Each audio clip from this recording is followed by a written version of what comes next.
现在有甲状腺结节的人越来越多了，虽然大多数呢都是良性的，但是呢也要引起重视，要不然对身体伤害也是很大的。如果出现甲状腺结节，那下面的这3种食物就要尽量少吃了。第一个，含碘高的食物，生活中我们吃的一些海产品，可能呢含有的碘元素非常多，那大家呢尽量的少吃，因为吃多了容易刺激甲状腺，使甲状腺结节生长速度变快，对健康不利。第二个，发物，如果出现甲状腺结节，发物也要尽量少吃，因为呢它也会刺激甲状腺结节的增长。第3个是辛辣刺激的食物，这类食物是一定要避免的，因为辛辣刺激的食物会导致内分泌紊乱，刺激甲状腺，从而呢加重病情。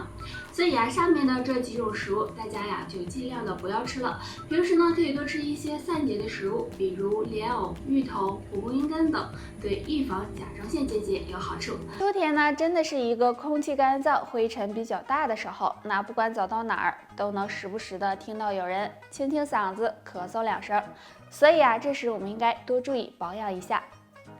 那让木子给大家推荐一个小方法吧。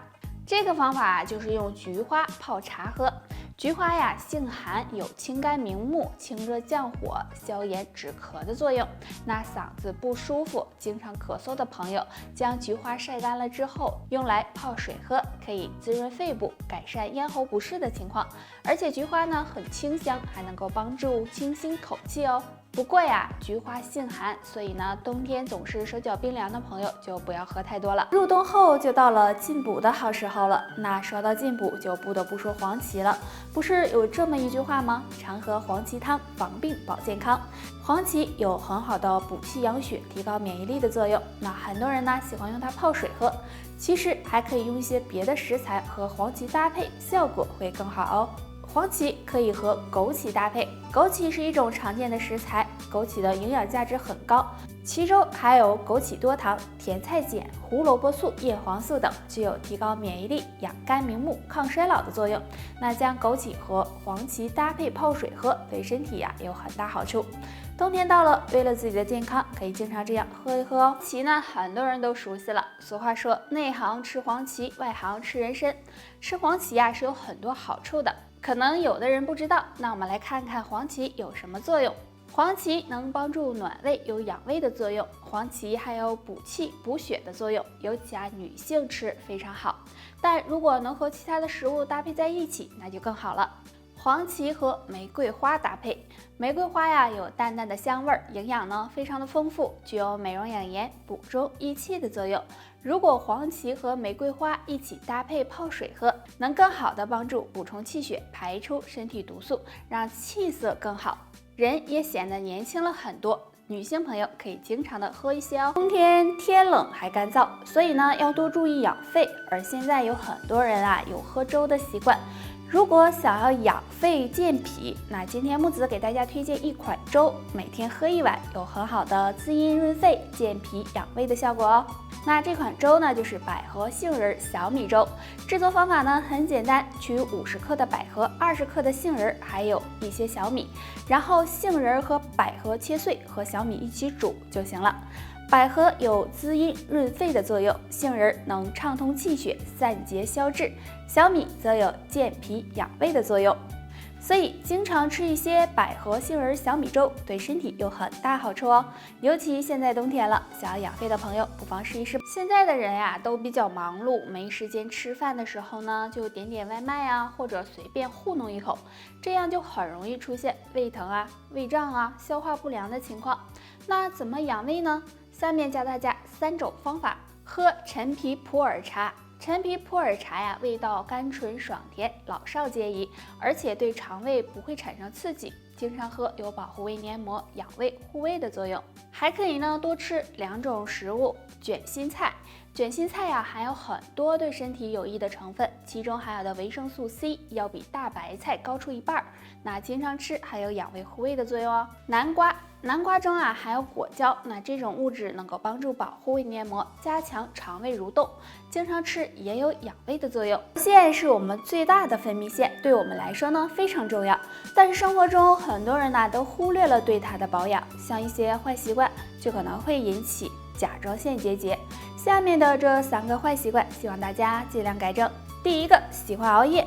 长时间熬夜会导致内分泌紊乱，体内堆积毒素，那这样呢就很容易刺激到甲状腺，从而出现甲状腺结节的情况，希望大家尽量改掉。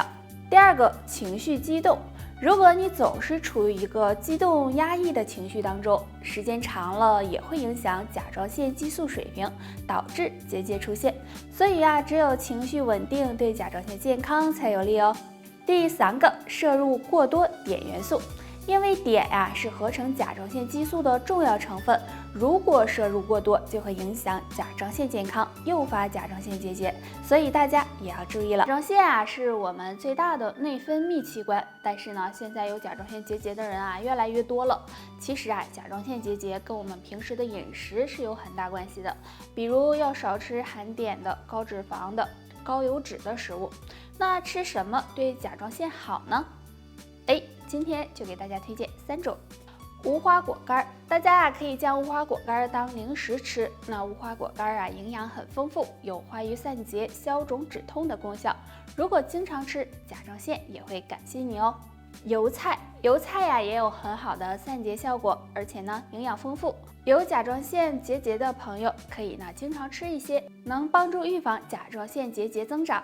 冬瓜可以说是非常常见的了。那冬瓜呢，营养丰富，有清热解毒和利尿的作用，经常的吃一些也能够帮助疏散结节哦。甲状腺有结节的，记住少吃2物，多吃3物，不给甲状腺添麻烦。少吃高碘食物。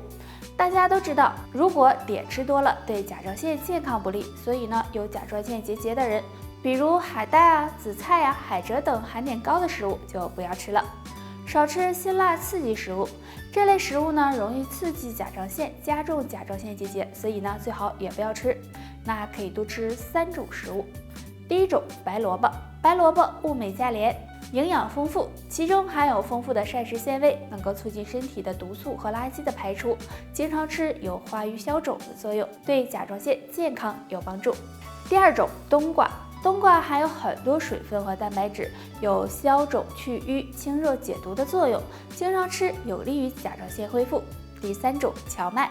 荞麦是粗粮，含有丰富的膳食纤维、蛋白质，能维持体内激素平衡，经常吃也有利于甲状腺健康。到血管堵塞，其实都是不知不觉的，很多人意识不到。那么想要预防血管堵塞，我们可以用穴位按摩的方法，在我们脚上有个皇帝穴，那经常按一按，有养护血管的作用哦。这个皇帝穴就是公孙穴，公孙穴在我们脚的内侧，第一指骨基底的前下方赤白肉际处，按压会有酸胀感。公孙穴属足太阴脾经，脾同血，所以按摩这里可以调节气血，益气活血，对疏通血管有帮助。按摩时我们可以用大拇指按揉，力度可以稍微的重一些，每次按摩5分钟，每天早晚各按1次。坚持按摩呢，能够打通心血管，对身体健康有益哦。那中老年朋友可以经常的按一按。现在这熬夜的人呢是越来越多了。虽然表面上感觉熬夜没什么，但可能在无形中就已经给身体造成伤害了。那偶尔熬夜还行，但如果经常熬夜就要小心了。那长期熬夜的人若没有下面3种表现，或许身体还算健康哦。晚上睡不着。很多人熬夜习惯了，就会形成这样一个习惯，晚上睡不着，白天犯困，而且呢还容易出现焦虑、烦躁的情况。黑眼圈，那长期熬夜会导致内分泌紊乱，这样就可能会出现脸色暗黄、皮肤不好、长斑、长痘、黑眼圈的情况。那记忆力。很多人熬夜熬多了，会出现精神不好，白天总是犯困，而且呢还会出现记忆力下降、反应迟钝的情况。那上面这3个测试，如果你都能通过，若没有出现的话，说明身体还算健康哦。有这么一句话呀，我忘了，那这是不是你嘴里总说的呢？现在很多人做事情总是丢3落4，记性呢也越来越不好，这可能是你大脑衰老喽。那今天教大家一个方法，可以帮助提高记忆力。今天教大家的方法就是敲打百会穴。百会穴呢，在我们的头顶正中间，找的时候可以从2个耳尖往上划线，然后和前正中线的交点就是了。找到之后，手握成拳，用拳头敲打这里，每次敲打5分钟。经常敲打这里可以调节大脑功能，延缓大脑衰老，对增强记忆力有帮助，还能够帮助改善脑供血问题哦。大家可以试一试。好啦，今天就叭叭到这儿吧。大家还有什么问题可以给木子留言，下期见吧，拜拜。